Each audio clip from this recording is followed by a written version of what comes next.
ಗುರುಗಳಾಗಿ ಪಾಠ ಮಾಡ್ತೀನಿ ಜನಗಳಿಗೆ. ಆಧ್ಯಾತ್ಮಿಕ ವಿಚಾರ, ಲೌಕಿಕ ಜೀವನಕ್ಕೆ ಬೇಕಾಗಿದ್ದ ವಿಚಾರಗಳು, ಇದೆಲ್ಲ ನಾನು ಪಾಠ ಮಾಡ್ತೀನಿ ಜನಗಳಿಗೆ. ಈ ನನ್ನ ವೃತ್ತಿ ಜನಗಳಿಗೆ ನಾಲೆಡ್ಜ್ ಕೊಡೋ ವೃತ್ತಿಯನ್ನು ನನಗೆ ಕೊಟ್ಟುಬಿಟ್ಟಿದ್ದಾನೆ ಭಗವಂತ. ಗೊತ್ತಿದ್ದು ಗೊತ್ತಿಲ್ಲದೆ ನಾನು ಈ ರೂಟಲ್ಲಿ ನಾನು ಹೋಗ್ತಾ ಇದ್ದೀನಿ. ಸೊ ನೀವು ನಿಯಮ ಏನು ಮಾಡ್ತೀರಿ ಅಂತ ಅನ್ನೋದನ್ನು ನಿಮ್ಮ ಮನಸ್ಸಿಗೆ ನೀವು ಸೂಚನೆ ಕೊಟ್ಟುಬಿಟ್ಟಿದ್ದೀರಾ. ಈಗ ನೀವು ಪಾಠ ಮಾಡೋದು ನಿಮ್ಮ ಕೈಲಿ ಮಾಡೋಕ್ಕೆ ಸಾಧ್ಯವೇ? ಎಲ್ಲ ವಿಚಾರವೇ ಗೊತ್ತಿರುತ್ತೆ, ಮಾಡೋಕ್ಕಾಗಲ್ಲ.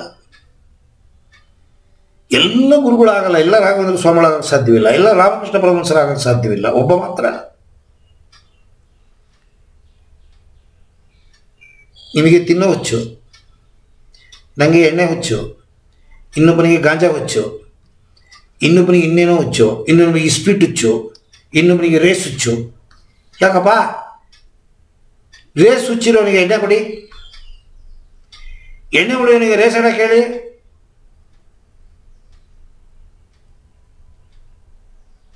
ಅಥವಾ ಗಾಂಜಾ ಹೊಡೆಯೋನಿಗೆ ಅಪಿನ್ನು ಚರಸು ಕೊಡಿ.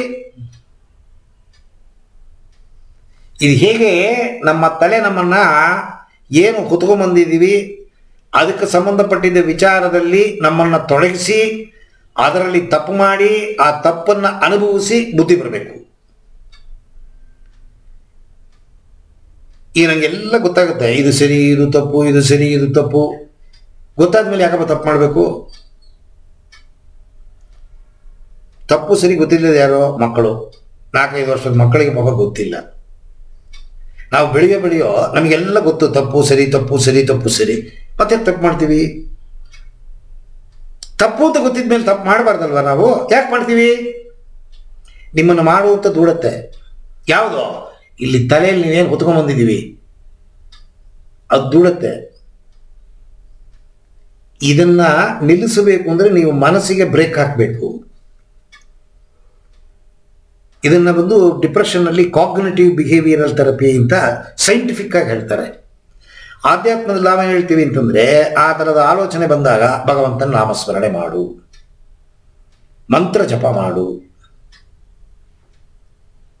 ಒಳ್ಳೆ ಪುಸ್ತಕಗಳಿಟ್ಕೊಂಡು ಓದು, ಸರ್ಜನರ ಸಂಘ, ಯಾವನಾರ ಒಬ್ಬ ಗುರು, ಒಬ್ಬ ಯೋಗಿ ಅವನ್ನ ಹಿಡ್ಕೋ. ಒಳ್ಳೆ ಯೋಗಿ, ಅಯೋಗಿ ಥರ ಮಾಡೋನಲ್ಲ, ಸರಿಯಾಗಿರೋ ಒಬ್ಬನ್ನ ಹಿಡ್ಕೋ. ನಿಮ್ಮ ಮನಸ್ಸಲ್ಲಿ ಇರೋದನ್ನು ಹೇಳು, ಈ ಥರ ಬರುತ್ತೆ ಗುರುಗಳ ಯೋಚನೆ, ನಂಗೆ ಏನು ಮಾಡಲಿ ಗೊತ್ತಿಲ್ಲ. ಅವರು ನಿಗ್ರಹ ಮಾಡಿ ಸಕ್ಸಸ್ ಆದವರು. ನಾವು ಯಾಕೆ ಸನ್ಯಾಸಿ ಕಾಲಿ ಬಿಡ್ತೀವಿ ಹೇಳಿ? ಏನು ಕಾವಿ ಬಟ್ಟೆ ಹುಟ್ಟಿದ್ದಾನಂತ? ನಾನು ಬೇಕಾದ್ರೆ ಕಾವಿ ಬಟ್ಟೆ ಹಾಕ್ತೀನಿ.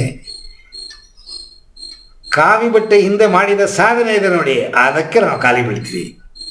ಏನು ಸಾಧನೆ? ಹೆಣ್ಣಾಸೆ, ಹೊನ್ನಾಸೆ, ಮಣ್ಣಾಸೆ. ಗೆದ್ದಿರ್ತಾರೆ ಅವರು. ಹೆಣ್ಣಾಸೆ, ಹೊನ್ನಾಸೆ, ಮಣ್ಣಾಸೆ ಮೂರನ್ನು ಗೆದ್ದೋರು ಸನ್ಯಾಸಿಗಳು. ಅದಕ್ಕೆ ಸನ್ಯಾಸಿ ಅಂದರೆ ಮರ್ಯಾದೆ, ಗೌರತೆ, ಕಾಲಿ ಬೀಳ್ತೀವಿ. ಸೊ ಅಂಥ ಜನಗಳ ಸಂಪರ್ಕ ನಮ್ಮಲ್ಲಿದ್ದಾಗ ನಮ್ಮ ಮನಸ್ಸು ತಪ್ಪು ದಾರಿಗೆ ಹೋಗೋದಿಲ್ಲ.